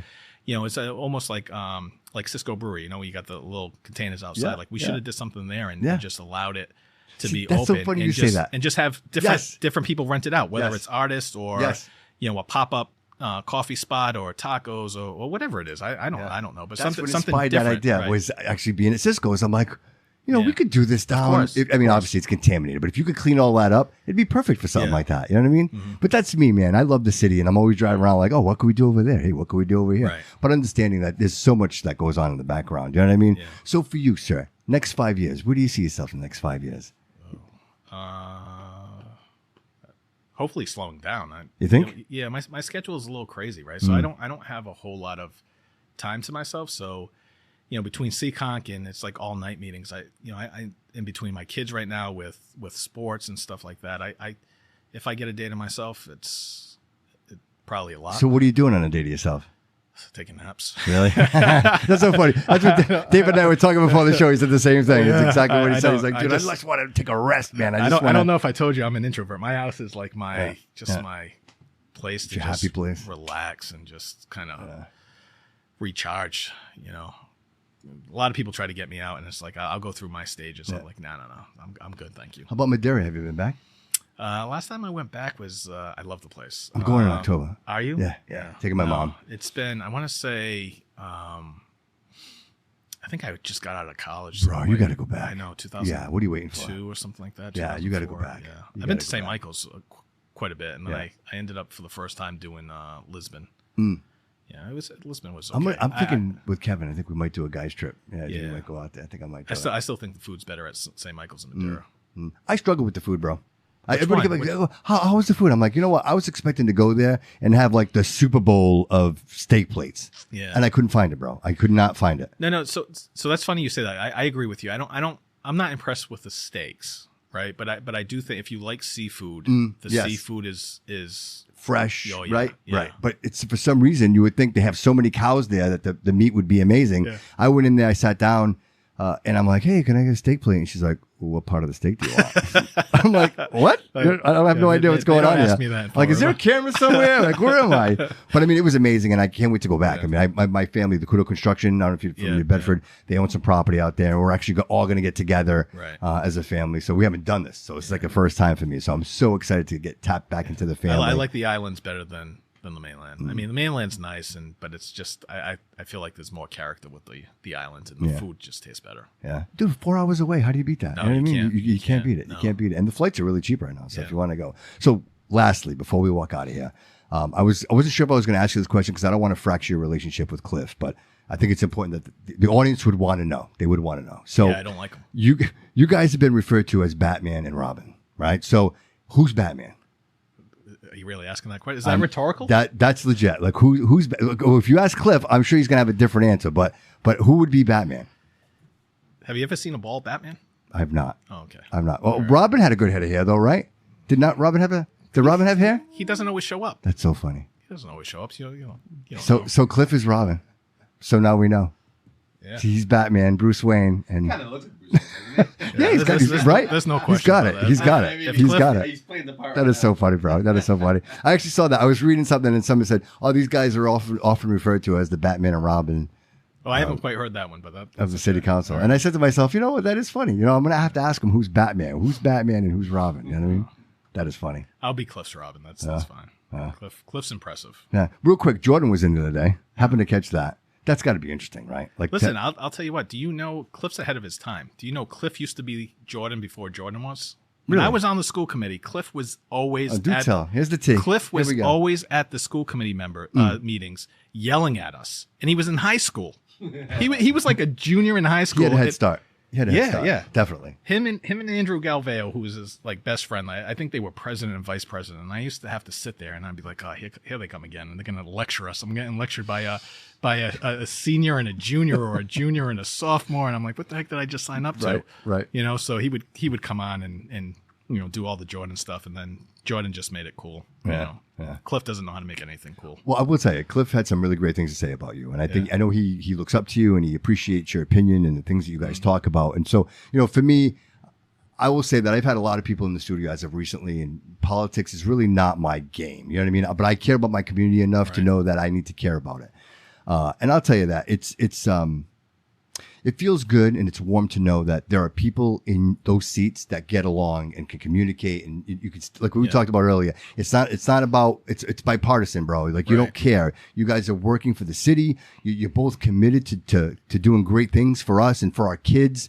And so when I see that, to me, it's inspiring, bro. I don't know if you see it, but I want you to know, I know David, we were talking about it the other day. It's so great to see you guys up there and fighting for us. You know what I mean? Cause I'll be honest with you, bro. I don't have confidence in everybody, you know, and I don't say who or what, but I mean, I've been watching and I've been listening, and, you know, I invite the audience to, some people criticize the show and they'll say, Bobby, you don't really ask the hard questions. And, you know, quite frankly, I don't know that I need to ask the hard questions, because I think if you sit here for 2 hours and you listen to somebody speak from the heart, you can see what they're about. Right. You know, I think that's what people really need to realize is it's not about me bringing you in here and going, gotcha. You know what I mean? Ha, I gotcha on that one too. And tripping you on your words. It's really sitting down and going, Shawn, why do you do this, man? Like, why do you care so much? Right. And it's easy to see, bro, that this is something that you're passionate about and that you found that fire and that this is something that you want to carry on. And then working with people like Cliff and you guys are collaborating and great things can happen. And so I hope that there are, let's say, 7 other people that feel the same way that you guys do.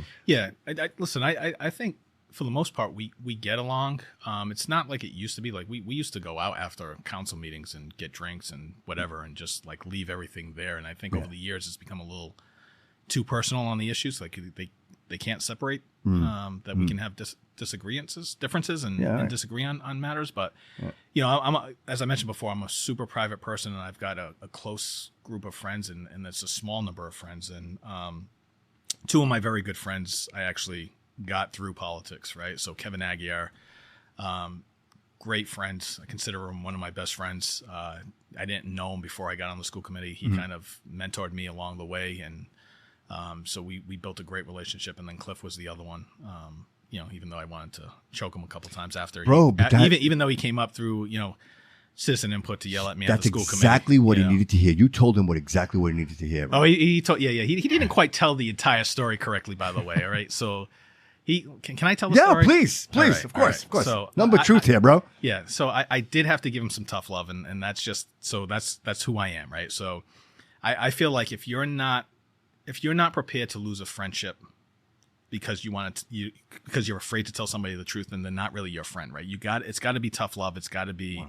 You know, left on the table, and that's just the type of person I am. So we end up going through the Jazel administration, and we're battling for 4 years, right? Mm-hmm. So there's a lot of lies going on, and you know, we're asking for information, and then, you know, his whole entire team is just misleading us or just, you know, interpreting things just so that it benefits, you know, the mayor. And so, you know, I kind of understand that. Phrasing.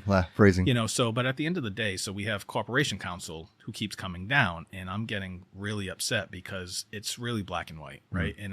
And it's, you ask him his legal opinion and he gives you something that's complete bullshit, right? So we go back and forth. So we fight, and we fight so hard to the point that we say, you know what? We don't trust anything that is coming down, right? So we say, and we try to advocate to get our own attorney, right? So we go out, we make a motion, we finally get the support. And I think it's the first time in the history of the city council that they had their own attorney, that we didn't go through the city's attorney. Wow.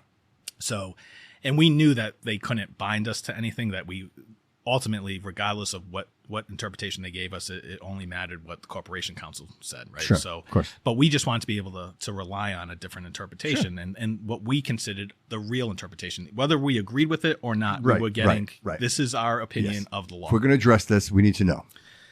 So we go back and forth. So Corporation Council, we're having all these issues. We get our own attorney. Jazo resigns, and Cliff becomes mayor. And I tell him, I said, hey, listen, it's going to go by real quick. I said, not everybody gets to sit up in the corner office, all right? So take some time, I said, and just enjoy it, right? Make sure you enjoy it. I'm telling you, it's 6 months. It's going to go by fast. You're going to regret it because you're going to say, I wish I could have just... He was the president at the time, right? The council president? He was. Right, He okay, was. okay. And that's how that happens, right? Yeah. Okay. So I said, just soak it in, right? And just take a minute to appreciate what it is, right? You're part of history now, right? Yeah. So he's like, okay.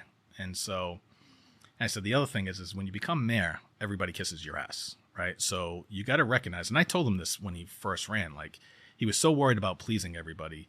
And I told him, I said, listen, you're setting yourself up for failure. I said, I don't know if you're religious or not religious. I said, but let's just think about this. I said, Jesus Christ couldn't get everybody to like them. I said, and you think you're going to get everybody to like him, like you? That's a great right? point. I said, that's a great come on, point. he was crucified, right? So just stop. So that's your barometer. You're failing. Like stop setting yourself up for failure. Yeah. So he changed a little bit. Yeah. And so he was so worked up about it. And I told him, I said, listen, you're going to come into politics and it's cyclical, right? So you come into politics and you have this group of supporters, and then you're going to go through and you're going to upset them because you're voting a certain way. So you lose that support, but you gain another group of supporters. So the second election you go through on a completely different supporters than you had in the first election, right? Then you're going to take votes, you're going to upset them, and then you're going to gain other supporters based on your decisions, right? So you're going to have a new group of supporters, and then you're going to come back, and then you're going to realize that you get back to the point of the same supporters you started with, right? So you just go around in this rotation. So I said, you remember when I had that conversation with you? He's like, yeah. I said, okay. I said, it's the exact same thing. The minute you sit in that seat, everybody's going to kiss your ass. I said, so you got to be able to, just kind of put that bullshit aside. Identify and really understand what was going on. Right. So, of course, Corporation Council goes in there and kisses his ass, and then he comes down and he thinks Corporation Council is great, right? And so he tells me that. And I said, you got to be shitting me. I said, were you not with us for the last 4 years? Like, what you were up there for a hot, second, like a month. This is 4 years, man. Yeah. I was like, you're up there for a month, right? And I said, and this guy's just coming over and he's telling you and he's stroking your ego and telling you how great you are. And it's like, he's the best thing since sliced bread. I said, meanwhile, 4 years we've been struggling. Right. Like got our own lawyer. Right. We were getting told lies and misinterpretations and all this other stuff. I said, and now you're like, he's the greatest thing since sliced bread. I was like, oh, all right. So he comes back and he's like, I'm going to run for president. And I was like, yeah, good luck with that. So he's like, what do you mean? I said, I ain't voting for you. He said, what do you mean I'm not voting for you? I said, you remember that time? I said, from my standpoint, I said, I will only support somebody that I feel. If that's tough to hear, bro. As your friend, running, that's tough to hear, right? If they're running, sometimes you vote for people because there's nobody else to run and you just vote for them. Right. But if I have an opportunity, I want to vote for somebody in a leadership position who I know is going to take the tough stance, right? Because a lot of times what people don't realize and they think we're just a bunch of assholes is the votes that we take aren't the easy votes, right? It's the difficult votes because they're not the popular votes, but they're the right votes, right? And you may not agree with us. Every vote I have taken is because I felt it was the right vote. You may not agree with it, but I felt it was the right vote. And at the end of the night, I can rest my head on my pillow not worrying about a thing. Right. So I tell that to Cliff and I said, and you went through it with us. And then all of a sudden, this guy just kisses your ass for a minute. And then all of a sudden, he's great. Did you forget the struggle? Right? Did you really forget the struggle? I said, where's the leadership? I said, you had the opportunity, granted only 6 months, to be able to sit up there and hold him accountable and said, why now all of a sudden are you in alignment with me when, just a month ago, you weren't in alignment with us. My morals and my expectations haven't changed, right? Still the same guy. My principles are what they are. So why now all of a sudden, what's the change in perception or a mindset, right? Yeah. So he's like, no, I get it. I said, listen, I had to teach him a lesson. So I said, nope, not going to do it. So, people were going and running for president. And I was like, listen, I'm not voting for Cliff. So, figure out who's going to be council president and I'll let you know where I'm going. I said, but I'm not voting for Cliff. So everybody thinks I'm voting for Cliff. And I said, I am not voting for Cliff. I'm telling you. So Cliff's like, what do you mean you're not voting for me? I said, I am not voting for you. I don't care what it is. So I went all the way. We get to the election. We go. and it's inauguration.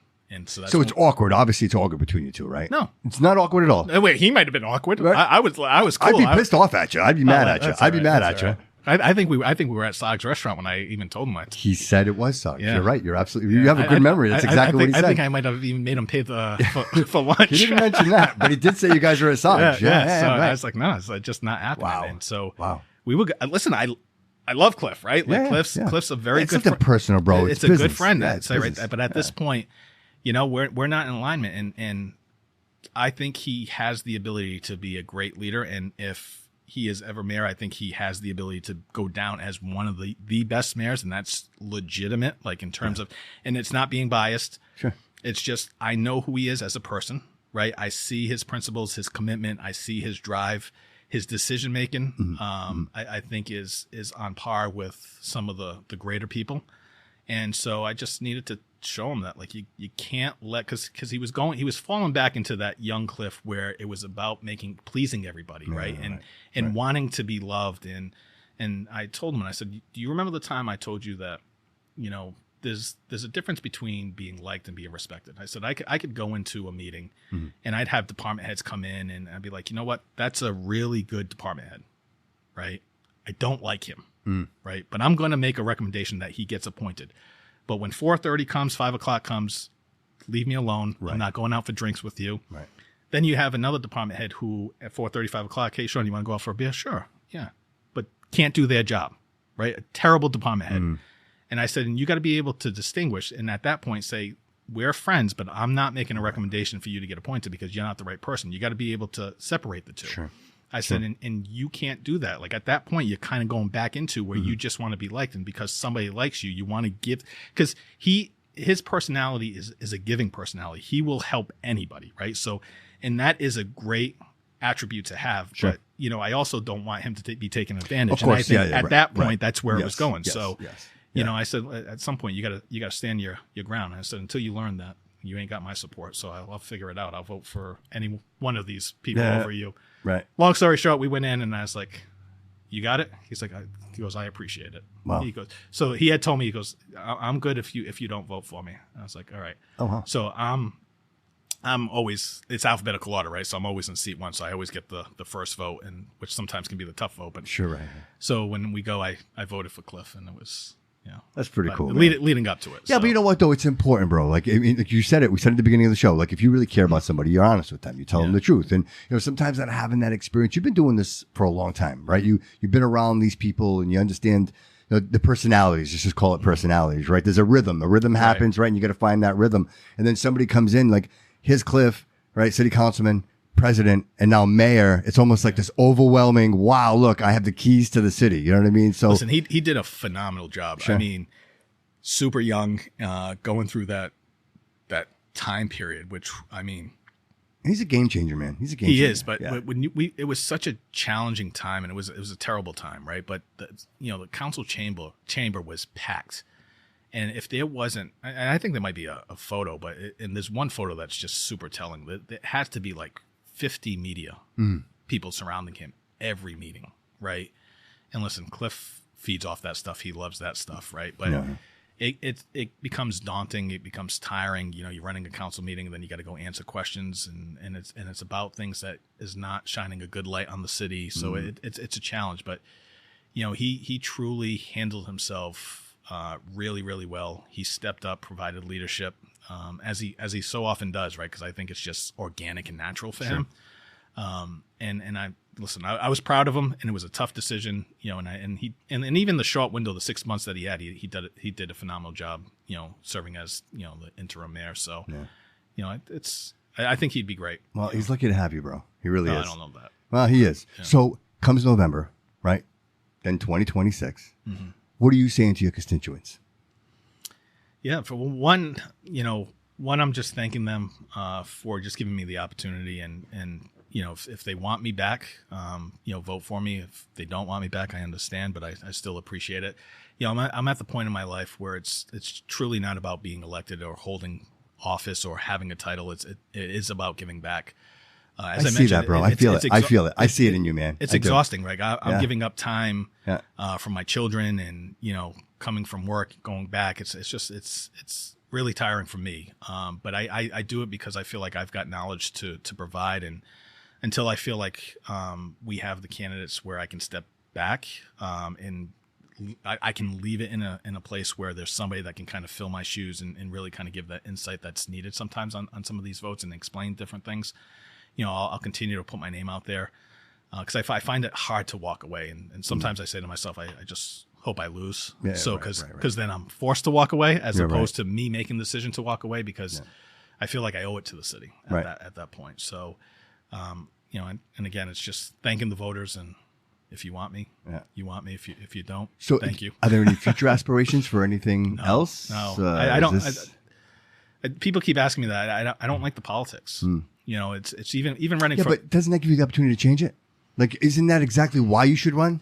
So my thing is like even when I ran for mayor, right? So I don't enjoy what the role of the mayor is. I'd rather be a city administrator and a town administrator. I'd rather do the day-to-day. The impact. That's more, that to me, that's just more fulfilling, right? And I think I can make, that's where the real change is made, right? Going to fundraisers, kissing babies, cutting ribbons, like that doesn't interest me. The politics, I don't have, I don't have the tolerance for, I guess, stupidity. So I think you kind of fall into that when you go into politics and having to deal with different people and their perception and what they want to do. And it's like, can we just get down to it and like, let's make things happen? Like, why do we always got to constantly fight about this? Like, this is a road. Like, let's just talk about how we get there. Right. Cause I think we're all in agreement that we need to move in a direction. Right. It's how do we get there? Let's talk about that. And it's just super negative. And I don't know that I ever want to do it. I think early on in my career, I thought I wanted to do that. Whether it was state rep or mayor, and I had those goals and aspirations, but not anymore. Well, so I imagine, so if Coogan gets voted back in, then we just, it's continuity, right? And then, but if Boomer is elected, that really changes a lot of things, right? So I think the field changes, then people change. I mean, you've been through this before.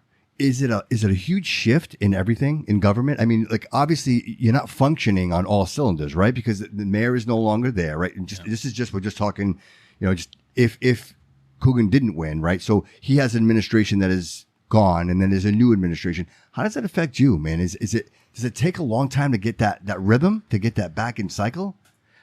From the city council standpoint, no, but there is a huge shift, right? Massive shift, right? Operationally, absolutely, because it's going to take Boomer, like if he wins, it's going to take him at a minimum of 6 months to really kind of just understand what's going on and really deal with at least not, because it probably won't even deal with all the issues, but let's just call it 70% of the issues, right? Kind of get up to speed on where it's going and find your groove. And then by the time it's already said and done, he's already running for another election, right? So it's hard to do that because then you've got new people coming in, I would imagine, right? Yeah.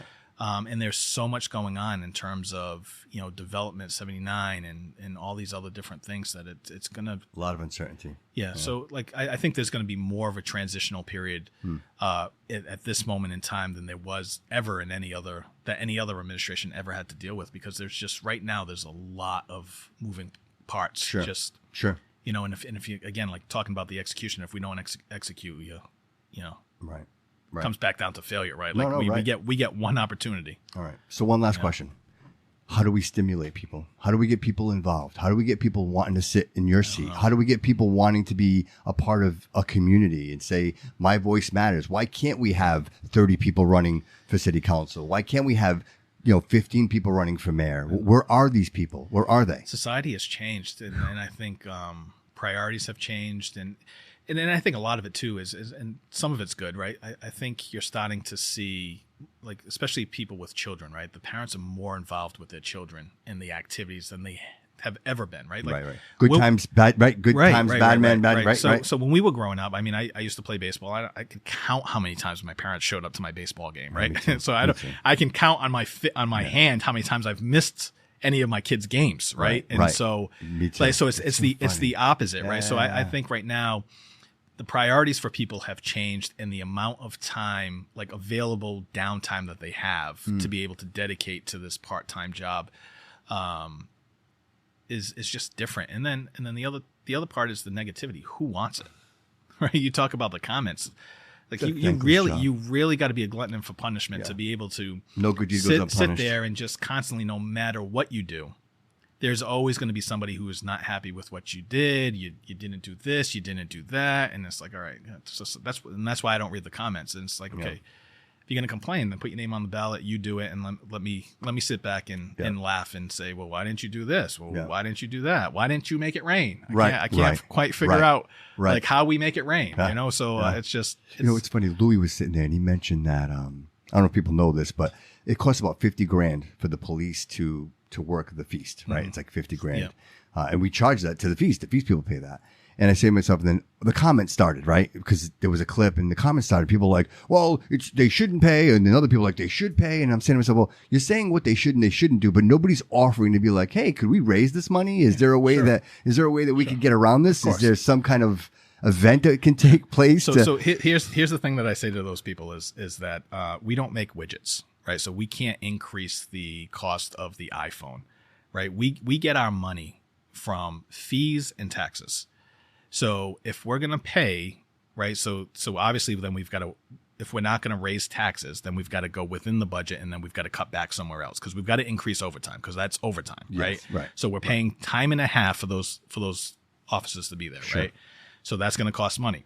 So if we are already at a point where we don't have enough staffing, how do you suggest that we do this, right? So that becomes that struggle where if it's a large enough fees, it should be paid. It's a detail rate like this. Pay them the detail. See, I'm saying, hey, reach out to the sheriff, right? Yeah. Sheriff, they're always looking to help us out and support the community. You know what I mean? Maybe they do it a little. I know this. Listen, I know there's a lot there. I know there's a whole union involved. I get it. Like, no. I'm just saying that the new sheriff seems like he's shutting everything down. Right? Like he's getting rid of all kinds of stuff. Hudson used to be all about everything. Like he wanted to be everywhere. That guy wanted to be everywhere. So it's just that balance. Like if you want us to pay for it, it's got to come from somewhere, right? So that means, are we giving up? Like because there's other overtime, there's other staffing issues and things like that. So there's that balance. And sure, listen, can you find another $100,000? Yeah, but the struggle is that we got to recognize that there are a number of departments that fight to try to get additional revenue and resources, right? So we've got to be kind of fair and consistent. Of course, like the fire department, who needs more resources than them? You know what I mean? So you try to make it all work for everybody. And unfortunately, again, not to talk about it, but that Gabriel House situation, everybody was like, "Oh my God, how could this happen?" Look, guys, it doesn't happen until it happens, right? Yeah. Like it's so obvious after it happens. It's unfortunate, but there may be 10 other places like that we're not even aware of. And so ultimately, at the end of the day, it comes down to having the right people in place to do the inspections, having the inspectors, having the infrastructure that we can support these organizations so that they can support people that need it. You know what I mean? I will say, I know there's people that criticized Mayor Coogan.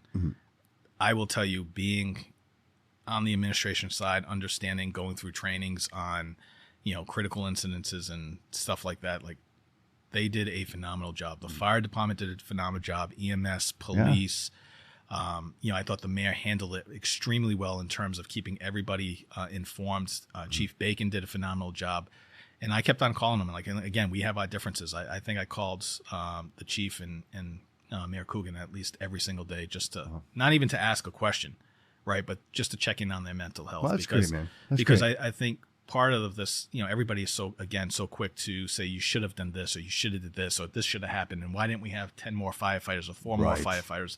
Like show me statistically, show me facts that if we had 4 more firefighters, that would have saved people's lives. Right. Because we had nurses that were running out of St. Anne's to go over there to help. So we had bodies there, right? So that's not the case. But the thing is, like, we can point at any instance and say, you should have did this, you could have done this. But at the end of the day is when you start looking at how prepared they were in the resources that they turned around. They got people into the shelters, the support services. And listen, was there some politics involved? Like, the governor coming down, like, I get that piece. That's just the reality of the situation. Right. But at the end of the day, it is exhausting to be in charge of a city and a department and have to deal with, number one, the loss of life, so heavy. The impact on firefighters, like mental health on firefighters. And so we just say, okay, you know what? We look at the firefighters and we're like, okay, we need to get them some help and assistance. But we don't look at the people who are in charge and responsible for them, right? Like the fire chief, like his, he was emotional too, right? Like, and like, what's he going through? And is anybody ever checking in on him to say, hey, listen, are you okay? Because on top of that fire, he's got the state union coming down saying you need more people, and it's like, okay, in the middle of this entire crisis, I've got to deal with all this, and now we're going to have a battle on whether or not we have enough staffing, right? So like that's how it's all going to play out. Can we just get a minute to be able to kind of get everything under control, make sure everybody's receiving the services that they need, both internally and externally, right? So to see how quickly they were, just getting together and the information that was being provided and the services that were being provided, I reached out to both of them just to not ask any questions, but to say, hey, how are you doing, right? Because again, it comes back down to people, and as leaders, like we get impacted too, right? We're expected to be able to just wear this armor and say, okay, no. So I checked in on Mayor Coogan and the chief, and they took a toll on them, right? Sure, so it's like, and then you get that backlash. It happens on your watch, man. I don't care. It's on your watch. Like, nobody wants to see anybody die, right? And it's like, okay. Right. So when we go back to it, it's like, okay, who wants this job, right? It looks good until you have to actually go and do that, and then when you get a situation like that, it makes you think twice, right? And it's like, Paul Coogan could be retired and enjoying his life, right? He's working around the clock trying to figure out how to make things better, right? And fix a situation. Right. So well, he came into the studio and he came prepared, man. He had binders, like he was ready to talk about it. And so again, I think the guy has a lot of passion. He's been here for a long time. He's committed his whole life, to this community. So you could say what you want to say, but I think it takes a lot, and it speaks a lot about somebody's character when you're put in situations like that. And he never said anything. Yeah. He never bit back. Never once bit back and said, well, how about you? And he didn't do that. So give credit where credit is due, man. And I don't disagree. I'm just the vice principal. It came off the wrong way. And then everybody's beating him up, and it's like, okay. And that was it. That was it. I get it. That was it. But when you're working around the clock, you never can be perfect, right? So, and the guy got woken up out of bed. Yeah, he was fast asleep. Listen, and he'll be the first person to tell you public speaking isn't his strong suit, right? Like that's just what it is. Like you got cameras in your face and you've got to answer a million questions, and you're exhausted and you haven't been sleeping. It's not easy. So it's easy to criticize, right? Like it's easy when you're watching the TV and you're watching the Monday news, morning right? quarterback. And you say, oh, he just said he was a VP. I get it. I was like, all right. I would have thrown it, not passed. You know what I mean? Like, and that's not to suggest that I don't think there's criticism, but there's always takeaways to be had, right? We learn from our mistakes. Right. You got to debrief. You got to figure out what worked well, what didn't work well, and how do we improve to make sure that the next time this happens, that we can correct our deficiencies. But that's 100%. Again, that comes to planning. But I just wish people would be less quick to criticize and just critique every situation, right? Like there's a way to be able to behind closed doors, get to the table and say, hey, listen, this is what we need. This is what we want. And how do we get there? We need more staffing or whatever the case may be. Sure. It's just, it doesn't need to always be public. Right. And if you're texting on Facebook, then get in your car or get an Uber and go down to a city council meeting and speak your voice. If you really, really care and you really want to say something and you want to be heard, go down and have a conversation, right? 3 minutes, sit down and share your concerns, right? That's the best way to do it, right? Instead of just being critical and saying things that just really don't matter. You know what I mean? Just stirring the hate. You know what I mean? And bring added value. Bring something to the table. 100%, especially if you care. So tell me what you would do, right? Like it's great that I hear everybody come down and say, the homeless. Oh, okay. I keep hearing that, but what's your solution? Right. What is your solution? Tell me your solution, because if we had a solution, it would have been you think you start looking on the West Coast, California, Seattle, you think they want the homeless situation that they've got going on. So if they could have figured it out, it would have been taken care of. So it's not as easy as everybody makes it out to seem. So, but I understand everybody has strong opinions and everybody's got differing opinions, right? And that becomes the struggle. So, but I always say, if you're going to come down to the city council, just don't yell at us. You want to yell at us, but yell at us. You get 3 minutes. Yell at us for 2 minutes. Yell at us for 2 minutes, and then the last minute, tell us what you would do differently. Right.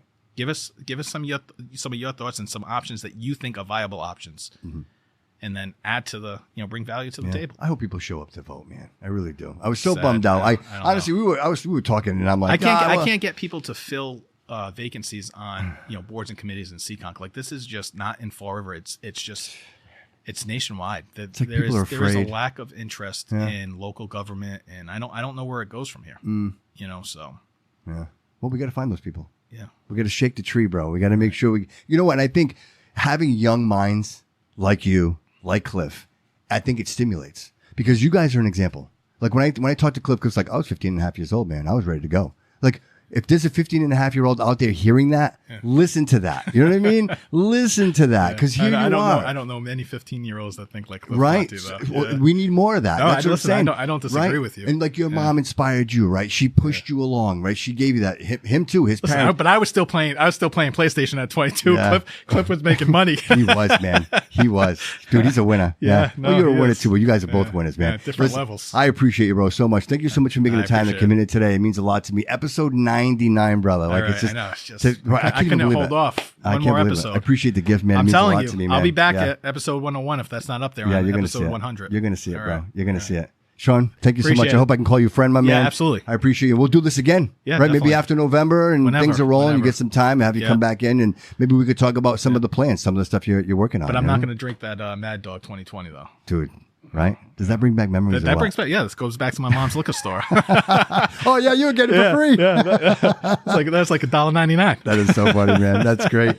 Thanks again, man. I really appreciate it. Everyone, thank you so much for being here. We really appreciate it. Please go over and support our sponsor, Pinnacle Painting. You know, honestly, a cut above the rest. You can't beat it. 10% off if you mention the Bobby Couto Show. We appreciate you, everyone. Thank you so much for being here. Like, follow, subscribe, leave a comment, and remember, always remember that all roads lead here.